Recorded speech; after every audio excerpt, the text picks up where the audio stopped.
this. So if I take the latter first, if I take the question about, like Norton, Christianity has a history of wanting to create Christian states. I mean, Christendom, I suppose, was the obvious example of this, but Richard Hooker in England argued that only an Englishman who was a member of the Church of England can be a full citizen, and you get versions of this all the time. T.S. Eliot, the 20th century poet, took a similar line in his idea of a Christian society, and in America they endlessly flirt with the idea of Christian America. And the question is simple, really. If a movement amongst Christians in a Christian nation develops to create a Christian state, would you be happy to live there as a second-class citizen defined in the way that you defined it, and also forbidden to proselytize and explain your faith to others in that society? I have said already yes. You would be happy to live They have their right to establish the state according to their religion. Now there will be competition. What type of state you bring forth? What type of state Islam brings forth? And what is more acceptable to the humanity at large? There will be competition. Come on. Have a Christian state. Have a Hindu state. And tell us what Hindu state is. So this is my answer to this question. Okay. That's very helpful. Okay, my second question flows from that then, and it's a theological question. And I just want to focus for a moment on proselytizing, on missionary work.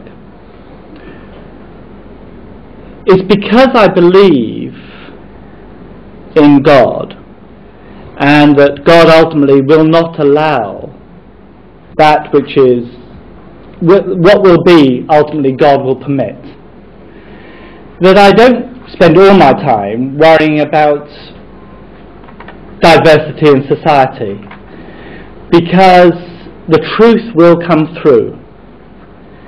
And it's because I'm confident in that truth, I would more than happily invite you to America to visit churches and to explain your understanding of Islam and let people decide what they think is true. Because the God we worship, I'm sufficiently confident in, will allow the varieties of forms of faith to emerge, and whatever is ultimately true can withstand diversity and questions and disagreements.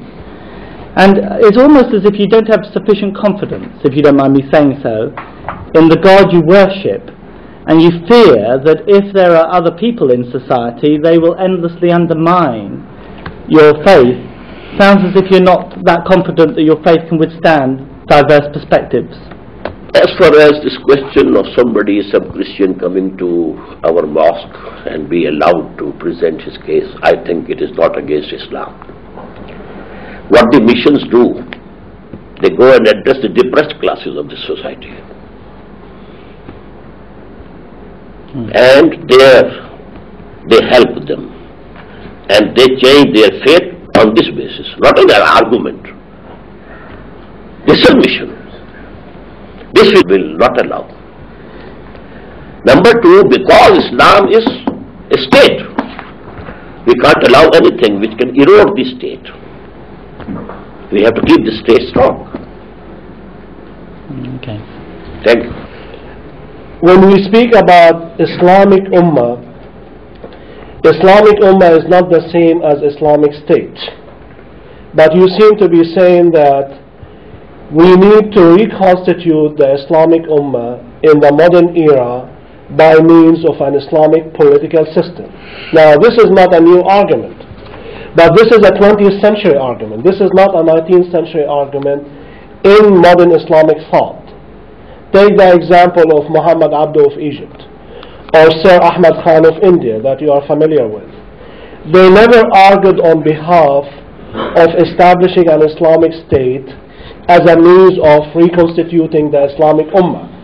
They said that we can reconstitute Islamic Ummah without an Islamic state. This was very clear in their own writings.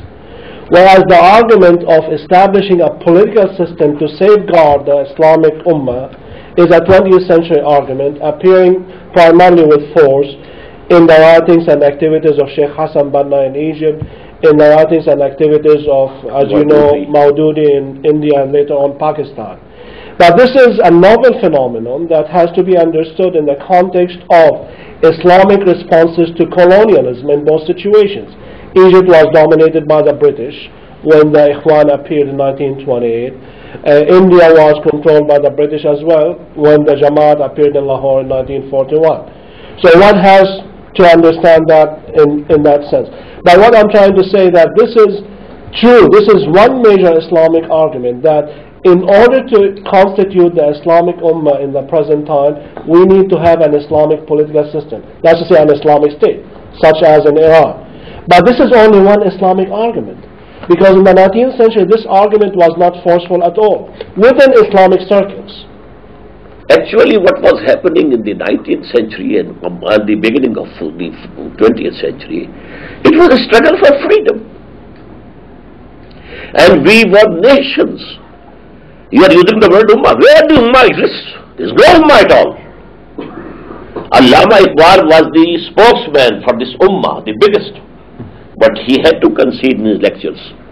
No Muslim Ummah exists today. So we have Muslims but not Ummah. Yes. We have Muslim nations. He said, instead we have Muslim nations. And now we have Muslim countries. That's all. There's no Ummah. Ummah must have an Imam. The same root, Imam and Ummah. There's no Ummah. We have to reconstitute it through a truly Islamic state.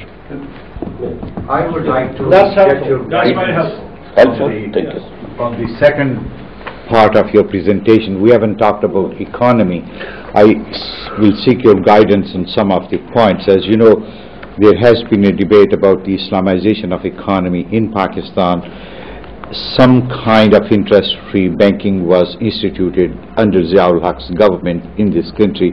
First, I would like your views about the type of interest-free system that was instituted here. But more fundamentally, I would like you to reflect upon the impact on the government financing of Islamic economic system that you are suggesting.